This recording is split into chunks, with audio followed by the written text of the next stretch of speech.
pleno corazón de Austria, a más de 100 kilómetros al este de su capital, Viena, se encontraba uno de los peores campos de concentración del sistema nazi, Mauthausen.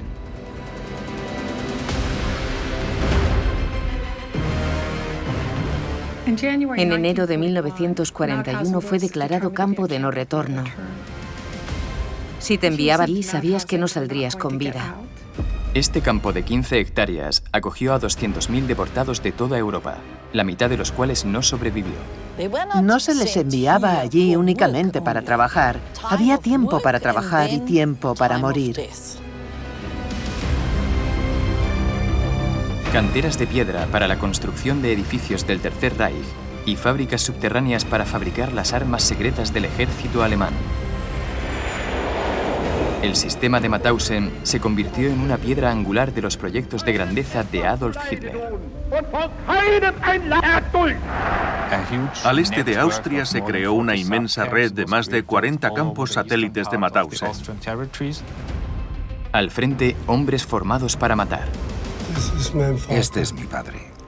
Al ponerse el uniforme se convertía en un animal. Todo el mundo le tenía miedo en el campo y pronto pasó a ser conocido como el Diablo de Gusen. Muchas huellas de Mauthausen desaparecieron al término de la guerra. Unas fueron borradas por los nazis, otras por los aliados tras la liberación, y otras olvidadas voluntariamente por la población austríaca. Pero la fortaleza de Mauthausen sigue en pie, con numerosos vestigios de la guerra a la vista. En esta cámara de gas se hacinaban hasta 50 personas a la vez. Gracias a un acceso exclusivo a las instalaciones más secretas del campo de Mauthausen y sus anexos, y a una serie de imágenes reconstruidas, hoy penetramos en el corazón de la compleja red tejida por las autoridades del Tercer Reich. Descubriremos las pruebas que demuestran la suerte que esperaba a los deportados. La cantidad de imágenes de Mauthausen no las tenemos de otros campos. 75 años después de la liberación, he aquí la investigación sobre los vestigios de uno de los campos de concentración más implacables y destructores de toda la Segunda Guerra Mundial.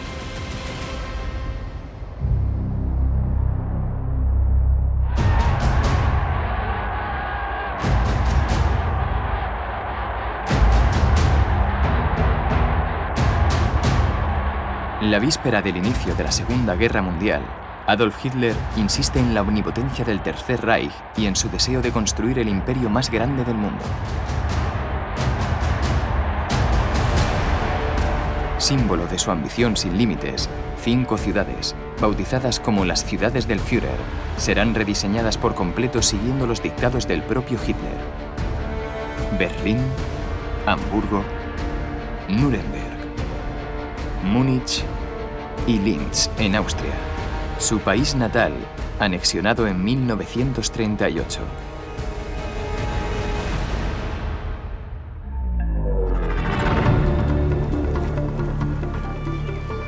Para construir estos gigantescos proyectos arquitectónicos necesita piedra, mucha piedra. Recurrirá pues al jefe de las SS, Heinrich Himmler. Por aquel entonces, Himmler ya gestiona 3 campos de concentración en los cuales están encerrados los enemigos del Tercer Reich. Se trata de una mano de obra abundante y barata, ideal para ese trabajo.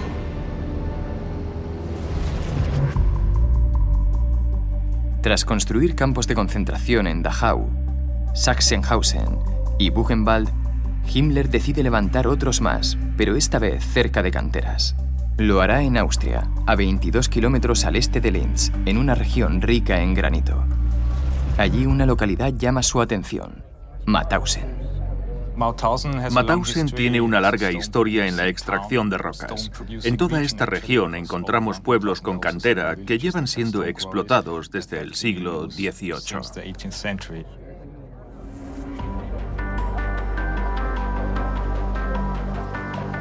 Himmler considera que la ubicación es idónea. En agosto de 1938 crea allí el primer campo de concentración en territorio austriaco, el primero de muchos.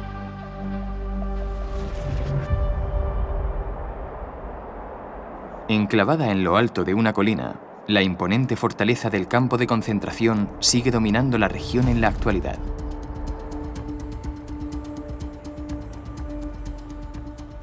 Lo más importante de la fortaleza era su aspecto, la intimidación, el dominio absoluto.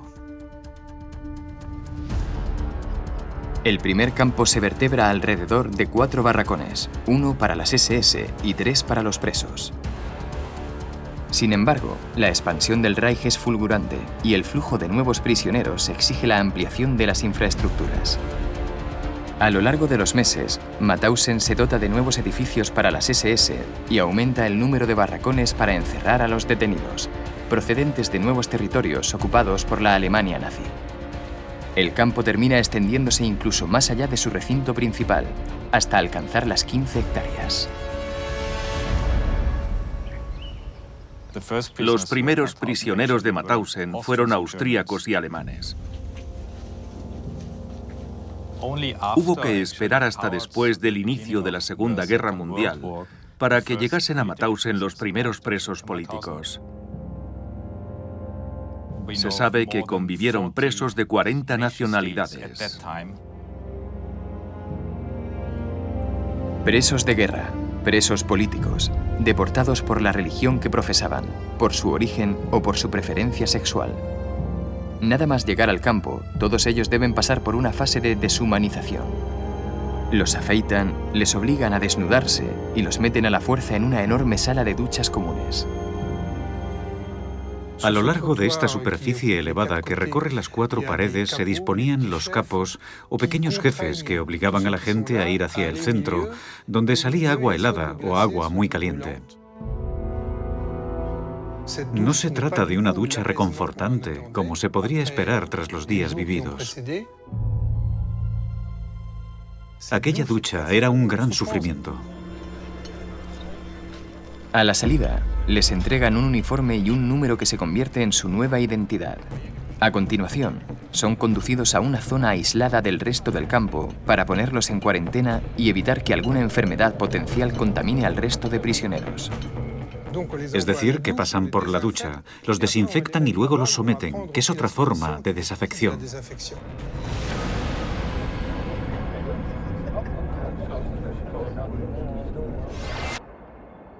Tras varias semanas en cuarentena, ya pueden entrar en la llamada zona libre del campo, un espacio delimitado por muros de granito y alambrada de espinos electrificada, y vigilado desde varios miradores por miembros de las SS.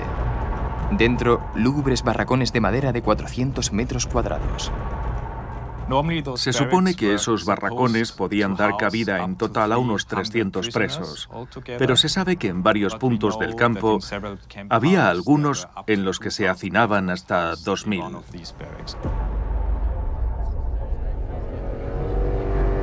Como alimento, únicamente reciben pan y caldo limpio. En total, 1.500 calorías al día, las 2/3 partes de las cantidades mínimas diarias aconsejadas. Esa sensación constante de hambre era una de las peores torturas que podían padecer los prisioneros en el campo. Pero aparte del hambre también sufrían una acuciante falta de sueño y se respiraba una continua atmósfera de violencia. Como en otros muchos campos, las SS convirtieron el día a día de los prisioneros en una rutina de tortura, violencia y muerte.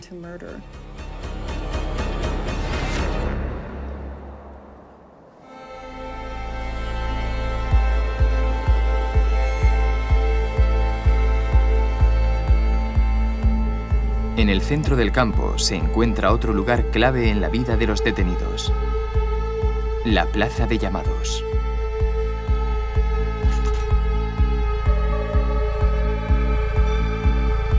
En esta plaza conocemos el primer suplicio del universo de los campos de concentración, la espera.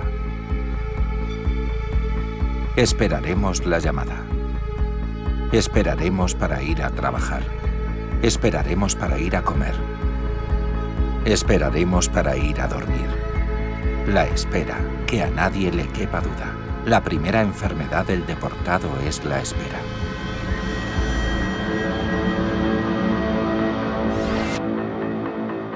La llamada podía alargarse varias horas a pesar del frío, que a veces era glacial en invierno. El más mínimo indicio de desfallecimiento se castigaba al instante.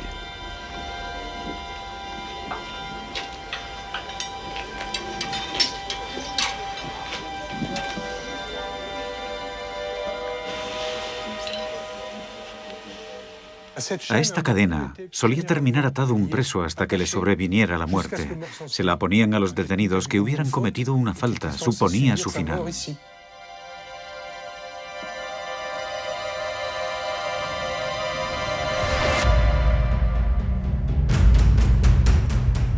En la parte baja del campo había una cantera de piedra de más de 1 kilómetro de largo y 110 metros de profundidad.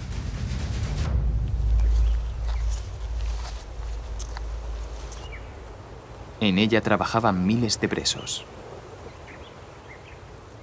En aquella cantera trabajaban a diario entre 1.000 y 4.000 hombres.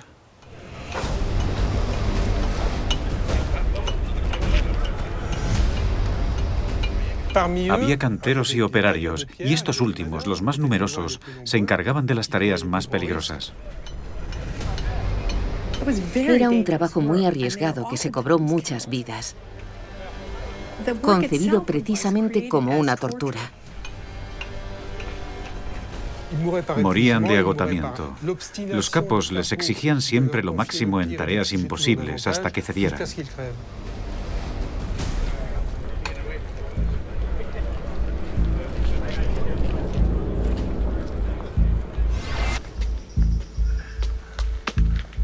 Cada piedra extraída de esta cantera tenía que ser transportada por esta escalera a lomos de un prisionero. 186 escalones convertidos en un símbolo de tortura.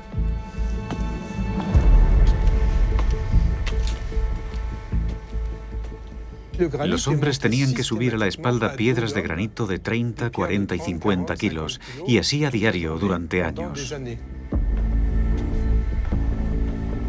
Siempre a paso normal, recibiendo golpes por todas partes y con el riesgo de caer, de provocar que tropezaran los de delante o los de atrás y de causar heridos. Era un trabajo verdaderamente atroz.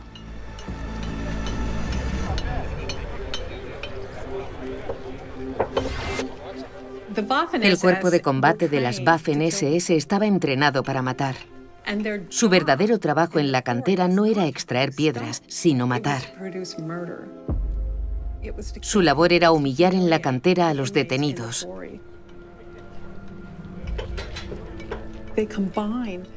Combinan la violencia de las SS, que exterminaban a la gente, con el proyecto de extraer materiales de construcción.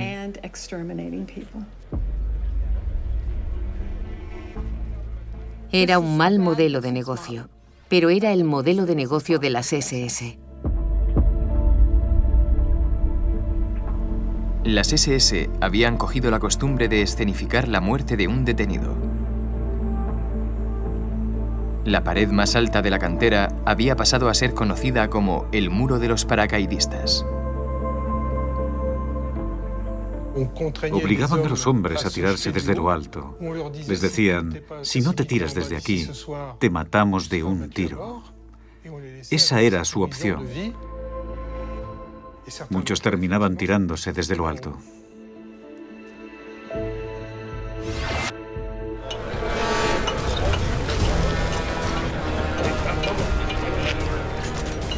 Además de abastecer de material a las distintas obras del Tercer Reich por toda Europa, las piedras extraídas de la cantera también eran utilizadas para construir y agrandar el propio campo. Estas imágenes que plasman la vida en los campos son de las pocas que recogen cómo era el trabajo de los presos de Mauthausen.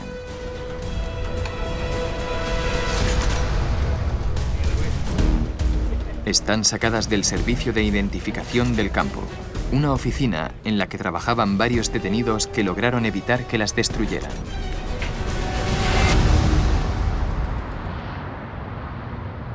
En España, en el Museo Arqueológico de Barcelona, se conservan cuidadosamente 500 negativos de Mauthausen en una cámara especial.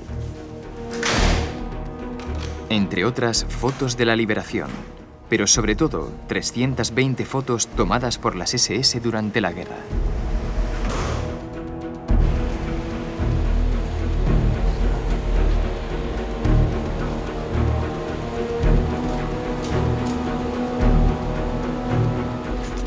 En estos negativos aparecen inmortalizados numerosos eventos que tuvieron lugar en los campos, como la visita de Heinrich Himmler, jefe de las SS. pero también retratos de nuevos detenidos para su ficha administrativa e imágenes de los trabajadores en plena faena. No cabe duda de que estas imágenes también servían como propaganda. La idea propagandística de las SS pasaba por evidenciar que los campos de concentración eran lugares que funcionaban perfectamente. Quería mostrarse que había prisioneros que eran obligados a realizar tareas muy duras, sí, pero que no eran maltratados, más bien que se les educaba para ser buenos ciudadanos alemanes. Muestra una parte de lo que es un campo de concentración. No es que no sea verdad, pero hay más verdades que son las que no fotografían. En otros muchos negativos, imágenes de desfiles de las SS y de detenidos que parecen trabajar sin supervisión ni represalias, dando a entender que no existían actos violentos en el día a día. No vemos a los perros, que una de sus finalidades era atacar a los prisioneros.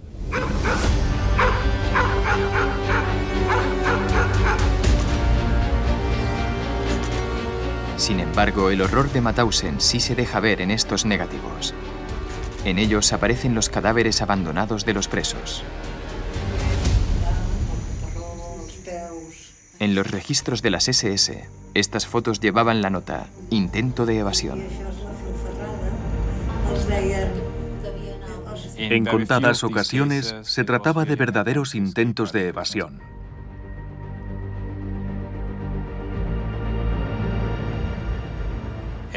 Las SS y los funcionarios del campo obligaban a los presos a acercarse a las vallas, por ejemplo, quitándoles el gorro y tirándolo cerca de la valla. A continuación, los guardias de las torres interpretaban que aquello era un intento de evasión. Lo cierto es que era imposible salir de allí.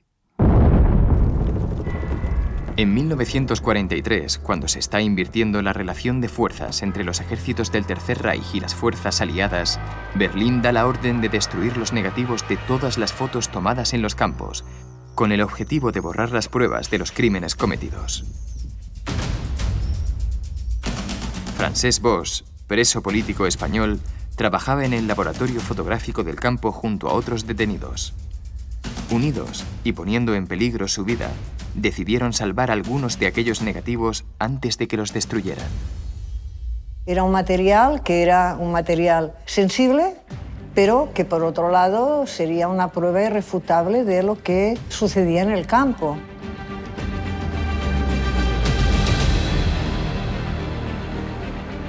Envuelven cuidadosamente los negativos, consiguen sacarlos discretamente del laboratorio y se los van pasando de mano en mano.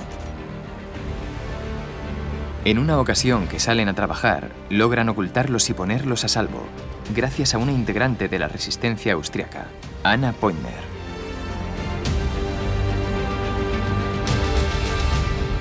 La casa de Anna Pointner tiene un muro que la rodea y entre las piedras del muro fue depositando, fue escondiendo los paquetes con los negativos. Anna Pointner, Francesc Boix y otros detenidos salvaron más de 2000 fotografías.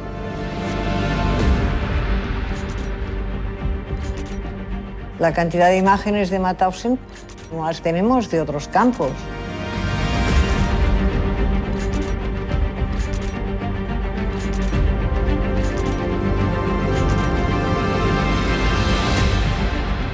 Sin embargo, a pesar de la gran cantidad de fotos que salvaron, algunos sectores del campo de Mauthausen no aparecían en ningún negativo. Edificios que incluso hoy continúan en pie, pero que las SS han intentado borrar de los libros de historia. Lugares especialmente concebidos para la tortura y la muerte.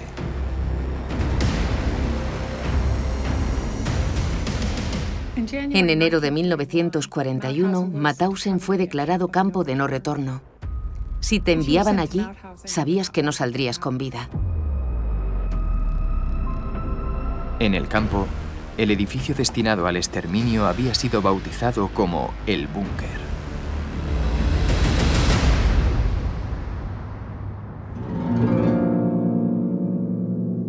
En la planta de arriba había celdas muy estrechas, reservadas para determinados tipos de prisioneros.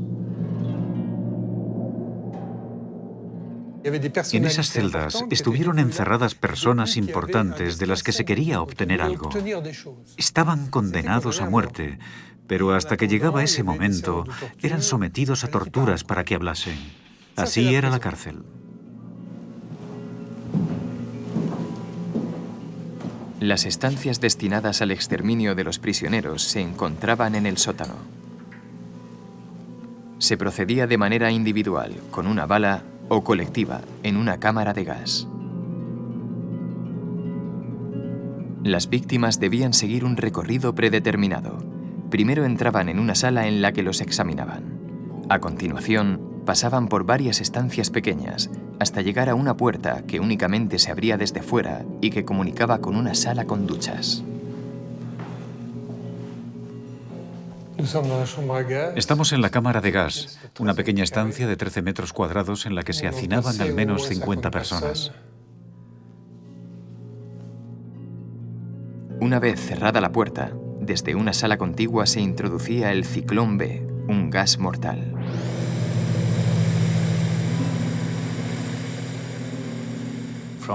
A partir del momento en el que se introducía el gas en la cámara a través de un sistema de ventilación, todas aquellas personas morían en un lapso de 5 a 15 minutos. Los oficiales de las SS observaban desde una mirilla cómo iban muriendo los prisioneros. Y una vez que todos estaban en el suelo, evacuaban el gas a través de una trampilla. Esta trampilla se abría a través de un riel que pasaba oculto hasta el otro lado, donde había un tirador que permitía abrirla.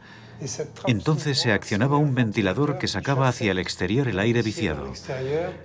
Hacía falta 1 o 2 horas para poder abrir de nuevo la estancia por aquí. Tan solo el 10% de los que cruzaron aquel umbral salieron con vida. Ese 10% lo integraban los que trabajaban en el funcionamiento de la cámara de gas y del horno crematorio. Se calcula que unas 8.000 personas perdieron la vida en esta cámara de gas. En el interior del búnker encontramos también una cámara fría para almacenar los cadáveres, una sala de disección para retirar las piezas dentales o llevar a cabo experimentos, y varios hornos crematorios. De media, aquí se incineraban al día entre 150 y 200 cadáveres. De todos ellos solo quedaban las cenizas, que servían como fertilizante o para empedrar carreteras, y en su defecto se deshacían de ellas en un vertedero. En eso consiste el delito nazi, en haber llenado los hornos hasta la saciedad, en haber menospreciado por completo las vidas humanas, y eso es imperdonable.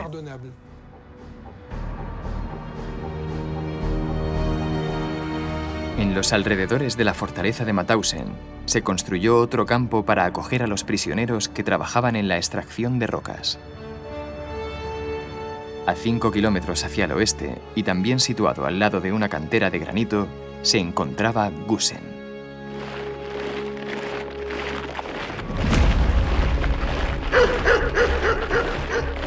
Antes de la construcción de este nuevo campo, los presos de Mauthausen tuvieron que caminar hasta aquella cantera vigilados por las SS. Escoltar a los presos desde Mauthausen y que luego volvieran requería mucho tiempo, y a veces morían antes de hacer el trabajo que de todas formas los mataría. Por eso se decidió construir un campo en Gusen. Así mejoraría la productividad de la cantera. En 1940 se construye un nuevo campo al norte del pueblo de Gusen. El gran flujo de presos que llega allí hace que crezca más rápido que el de Mauthausen. Incluso llegó a convertirse en el campo de concentración más grande de Austria. A finales de 1941, en Gusen había 1000 presos más que en Mauthausen.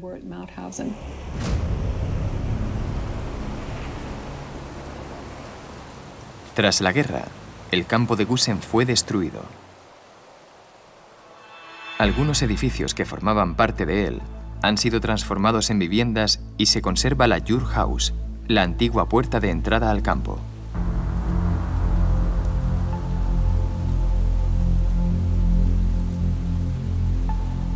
De la plaza de llamados solo quedan estos terrenos abandonados. No queda ni rastro de los numerosos delitos que se cometieron aquí. Había 2 horcas para colgar a los presos, pero lo único que queda es el suelo de la cocina. En la actualidad ya no se explota esta cantera de granito. Sin embargo, la zona industrial sigue acogiendo un último vestigio que data de la Segunda Guerra Mundial, una inmensa trituradora de piedras.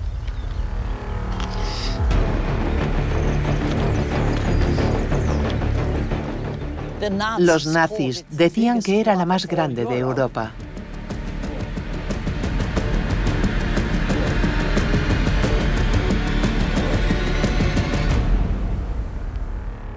En la parte de atrás había una cinta transportadora que conducía las cubas de piedras hacia el interior de la trituradora, donde las piedras quedaban reducidas a diminutos pedazos.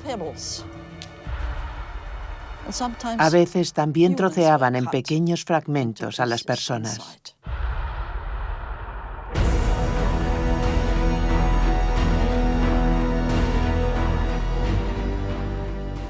No se les enviaba allí únicamente para trabajar.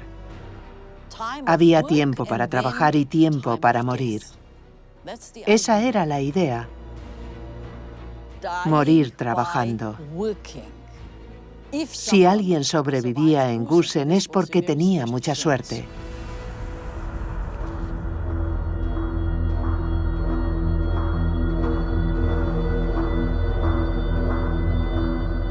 Ingenuos de nosotros, creíamos que en Mauthausen habíamos conocido a fondo la maldad humana, pero tuvimos que desterrar esa idea.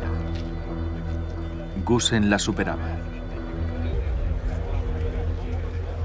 El campo de Gusen estaba dirigido por un comandante de las SS, Karl Mielewski, conocido por ser implacable.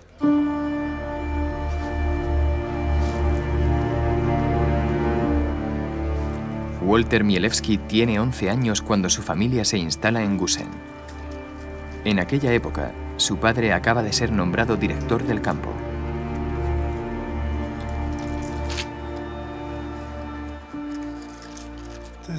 Este es mi padre. Era otra persona en casa. Al ponerse el uniforme, se convertía en un animal. Todo el mundo le tenía miedo en el campo. Pronto pasó a ser conocido como el Diablo de Gusen. En casa no se hablaba del trabajo de su padre. Pero a veces Walter entraba en la parte del campo reservada a las SS para ir a la consulta del médico o al peluquero.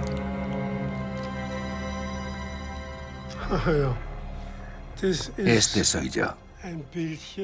En esta foto tendría unos 12 años y acababa de salir del peluquero. Un peluquero que era un prisionero.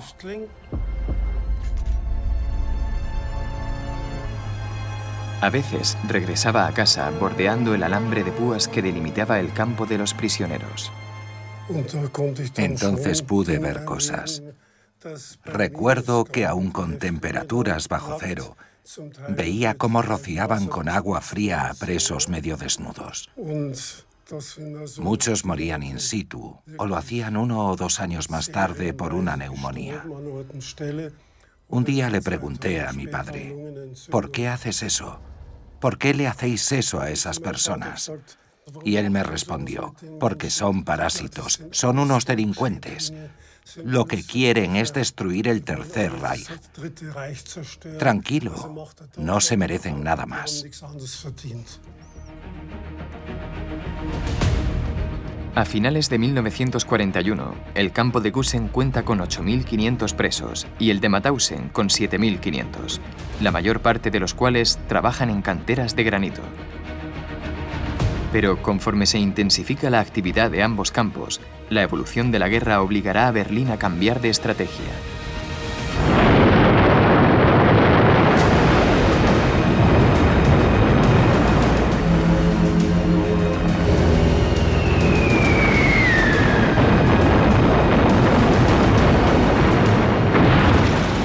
En 1942, los combates arrasan los ejércitos del Tercer Reich y de las fuerzas rusas.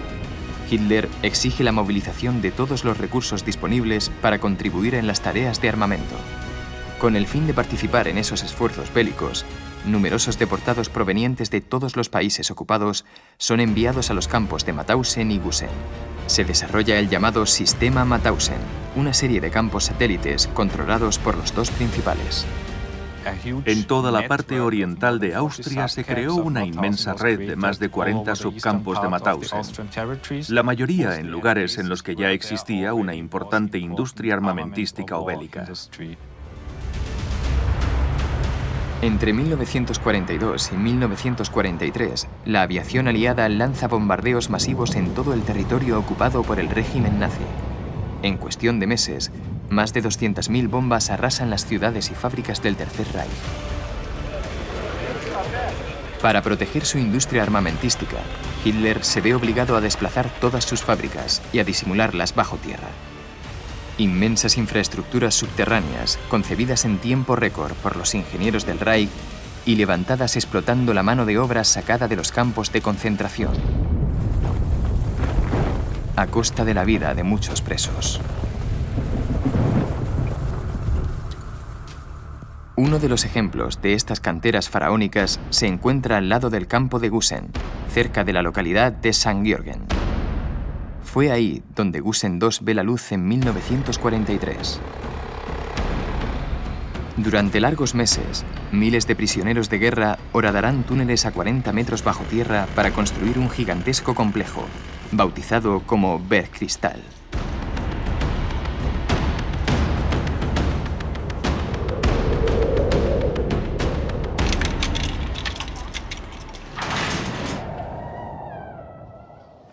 Los túneles de Bergkristall empleaban la tecnología más avanzada. Los excavaban los prisioneros y luego se reforzaban las paredes con hormigón. Entonces era un proyecto innovador. Cerca de 9.000 presos fallecieron en la construcción de estos túneles. Entre marzo de 1944 y mayo de 1945, los presos de Gusen II horadaron 8,5 kilómetros de túneles.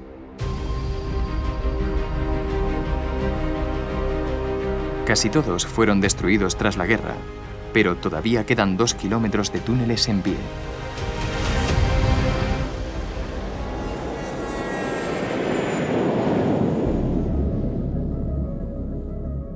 Esta descomunal instalación subterránea fue construida para cubrir las necesidades del Ejército del Aire alemán. Aquí es donde la empresa Messerschmitt montaba sus aviones Me-262, el primer avión de caza dotado de un motor a reacción operativo.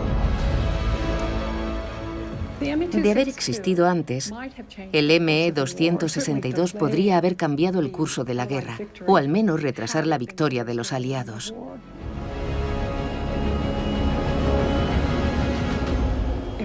Era una amenaza para los bombarderos y los aviones de caza aliados. Todas las piezas industriales han desaparecido. Tras la guerra se las llevaron los estadounidenses y los soviéticos. En total, aquí se fabricaron más de 950 fuselajes del Me-262. En esta inmensa instalación subterránea se fabricó cerca del 80% de todo el fuselaje empleado para aviones, y lo hicieron presos de Gusen II. Era un lugar muy estratégico. Es una de las instalaciones subterráneas secretas más grandes, si no la más grande, del Tercer Reich para la fabricación de armas. Los ME-262, fabricados en Gusen II, no son la única arma milagrosa que Hitler fabricó gracias a los prisioneros de los campos de concentración austriacos. En el corazón del sistema Mauthausen, una nueva arma atrajo todas las miradas. El misil V2.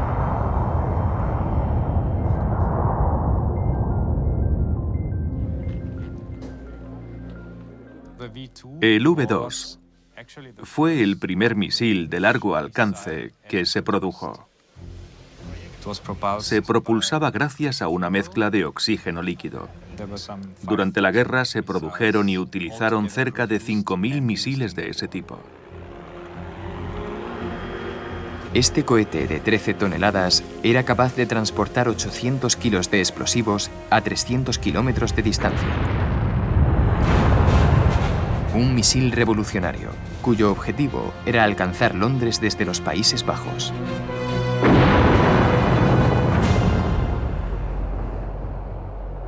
Con el objetivo de participar en la fabricación del misil V2, se crean varios campos satélites de Mauthausen: Wiener Neustadt, Ivensi y el pequeño campo de Ziv.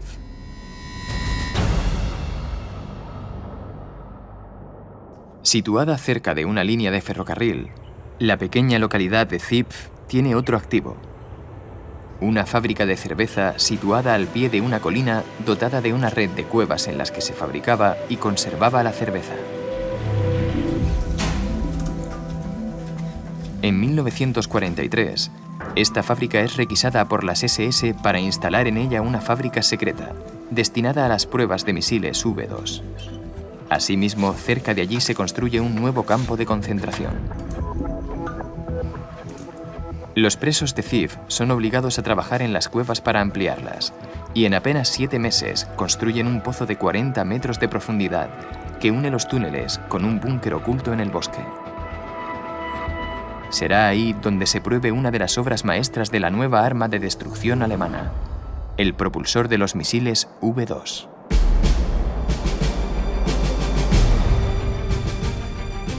Los propulsores llegaban en tren directamente al interior de los túneles y a continuación eran descargados en medio de un gran secretismo. Después se empleaba un ascensor para subirlos hasta el búnker.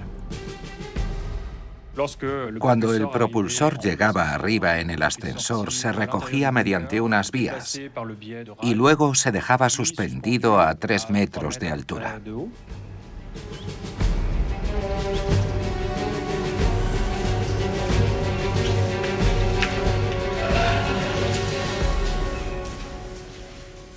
El búnker se conserva en bastante buen estado. Todavía se ven las vías que ayudaban a transportar el propulsor desde el ascensor hasta el búnker, y también la pieza metálica desde la que pendía el propulsor.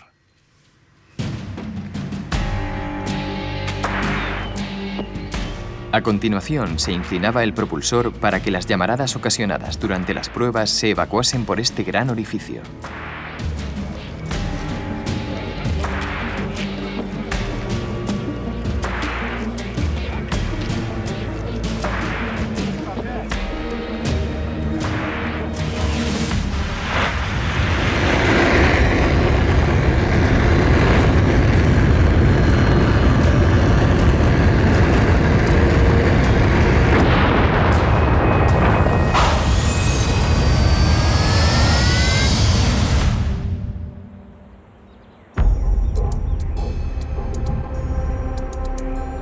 La primera prueba de Ziv tiene lugar el 1 de mayo de 1944. Los científicos nazis supervisan el experimento desde la claraboya del búnker de observación. Resulta todo un éxito. Una celebración para las SS. Gracias a las instalaciones construidas por los prisioneros, cerca de 500 propulsores V2 habrían sido probados en Ziv antes de ser enviados al frente. No deja de resultar irónico que aquellos presos tuvieran que trabajar en unas armas que se emplearían contra ellos mismos y sus países.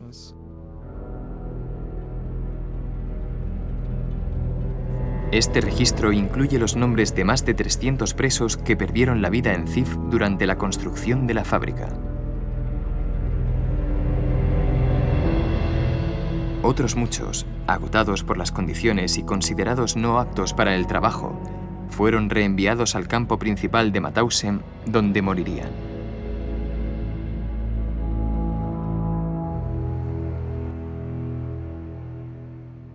Un último grupo será enviado a un lugar exclusivamente dedicado al exterminio de los deportados, un centro de eutanasia. Se encontraba a 35 kilómetros al oeste de Mauthausen, cerca de la pequeña localidad de Alkoven. Era conocido como el centro de muerte de Hartheim. Se había instalado en un castillo que habían requisado los nazis antes de la guerra y que habían acondicionado para su proyecto Acción T4. Su objetivo era organizar el exterminio de las personas con discapacidad. Pero en 1941, el Tercer Reich decide frenar este proyecto. El castillo Hartheim será utilizado para otro proyecto, incluso más mortífero: el Acción 14F13.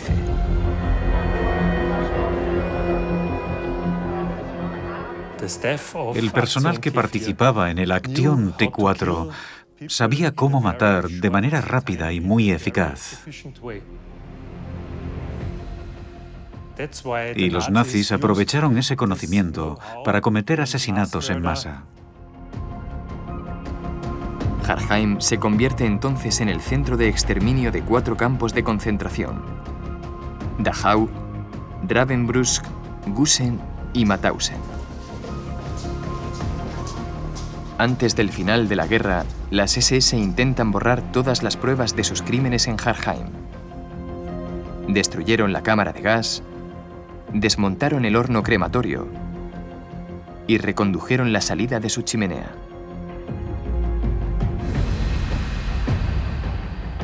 Sin embargo, el depósito de archivos está repleto de vestigios.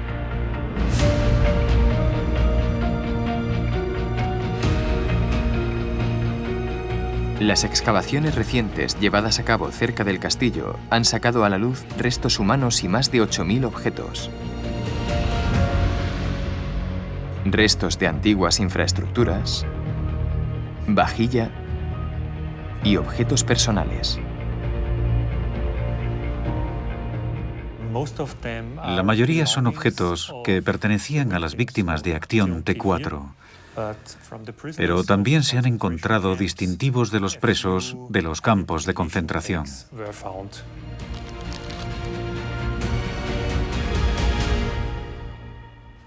La mayoría de esos distintivos pertenecieron a prisioneros del campo de Gusen, pero algunos eran de Mauthausen. Cruzando los registros nazis recuperados tras la guerra con los números de los distintivos encontrados en el castillo, es posible identificar a algunas víctimas que fueron ejecutadas en el centro de Hartheim. Por ejemplo, tenemos el número del distintivo 8570, que pertenece a Heinrich Lesinski, un prisionero polaco deportado al campo de Gusen.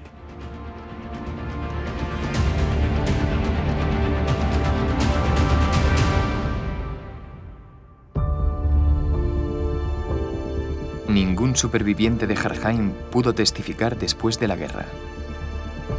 Cerca de 30.000 personas fueron enviadas allí y todas ellas fueron asesinadas.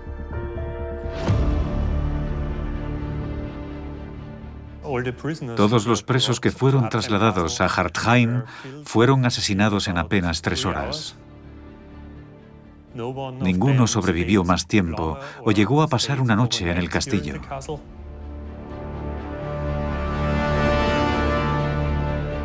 A finales del año 1944, la Alemania nazi se desmorona y el personal cierra el centro de eutanasia de Hartheim. Pero el campo de Mauthausen sigue activo y en los últimos meses del conflicto se vivirán allí escenas dantescas. Algunos presos, especialmente perseguidos por los nazis, saben que no tienen ninguna oportunidad de esquivar la muerte. Entre ellos, los prisioneros de origen eslavo y especialmente los soviéticos.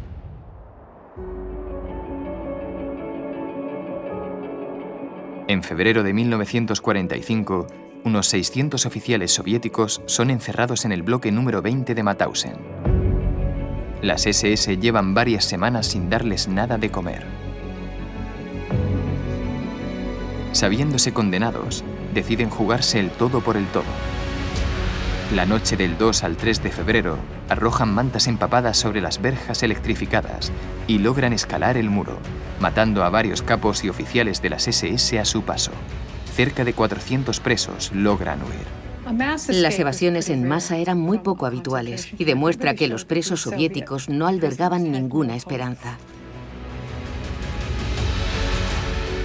El comandante del campo de Mauthausen moviliza a todos los habitantes de la región simpatizantes de las SS para capturar a los fugitivos y amenaza con represalias a aquellos que les presten ayuda.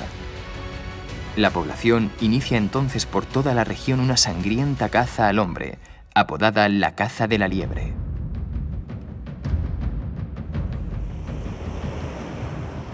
Al día siguiente de la evasión, en la ciudad de Sperberg, a unos 10 kilómetros del campo, Anna Heckel, de 14 años, se dispone a ir a la iglesia con su madre cuando dos desconocidos llaman a su puerta.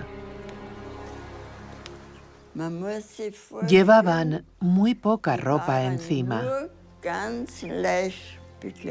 Solamente su indumentaria de rayas. Incluso iban descalzos, a pesar de que había mucha nieve. Hacía mucho frío.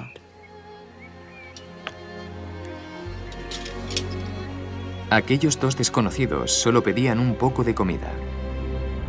Pero por su aspecto, María, la madre de Ana, entiende al instante que aquellos dos hombres, que se presentan como Nikolai y Mikhail, son dos de los fugitivos huidos del campo de Mauthausen. A pesar de los riesgos, acepta dejarlos entrar en su casa. Más adelante le confesarían por qué habían tenido la esperanza de que la familia que ocupaba aquella morada aceptaría prestarles ayuda. Tras huir de Mauthausen, atravesaron bosques y campos y llegaron a nuestra casa. La rodearon varias veces y vieron una cruz al lado del granero. Entonces se dijeron: intentemos llamar a su puerta, son personas de bien.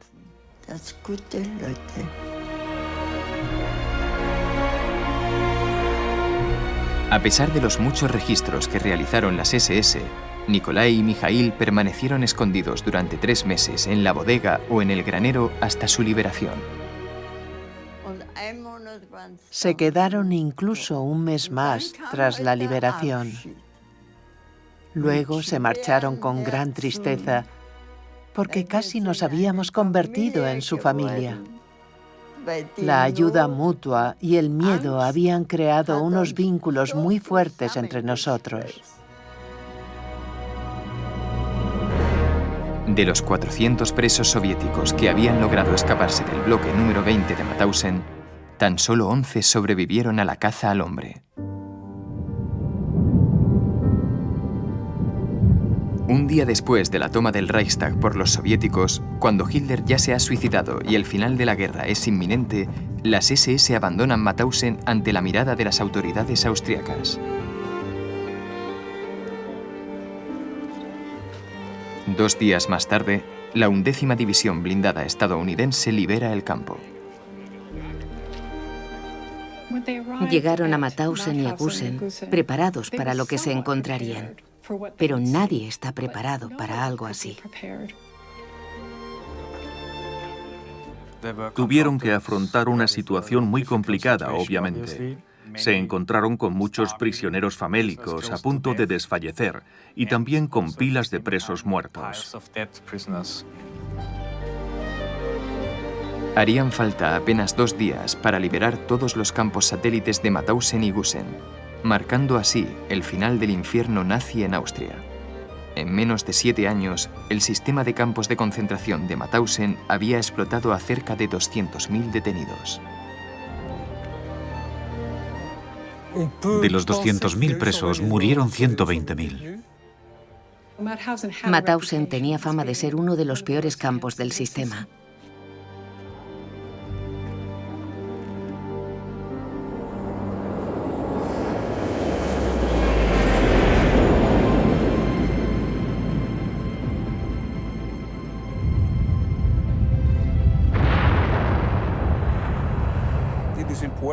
Es importante que la gente sepa que las tecnologías que empleamos hoy a diario fueron desarrolladas con la sangre de los deportados que venían de todos los países de Europa.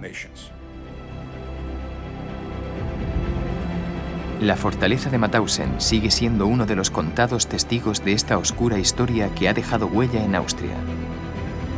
Los demás campos fueron destruidos en el momento de su liberación y parecen haber caído en el olvido. La gente va a visitar Mauthausen, pero la mayoría desconoce que hubo un segundo campo en Gusen, porque Gusen cayó en el olvido por completo, e incluso los austríacos ignoraron sus vestigios. Asociaciones e historiadores luchan hoy por conservar las huellas de Mauthausen, uno de los peores sistemas de concentración nazis, y también por honrar la memoria de aquellos que perdieron la vida allí.